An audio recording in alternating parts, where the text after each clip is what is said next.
नमस्ते guys, मी आली आहे दर्ग्यामध्ये. सैलानी बाबाचा दर्गा आहे हा. सैलानी बाबाचा वाघ आहे. अमोलक्षण कॉलेजच्या मागेच आहे यवतमाळमध्ये.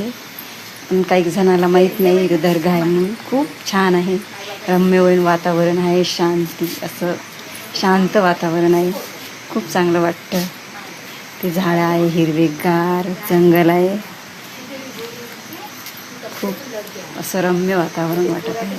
खूप शांत शांत वाटून राहिलं. इथे आले तर तुम्ही पण या दर्ग्यामध्ये. आम्ही सगळे एकट्याची टीम आली आहे, पण त्यांना माझ्यासोबत व्हिडिओ काढायचा नाही म्हणून मी एकटी काढत आहे.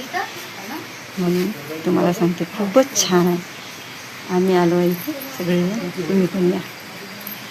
खूप छान वाटते इथे.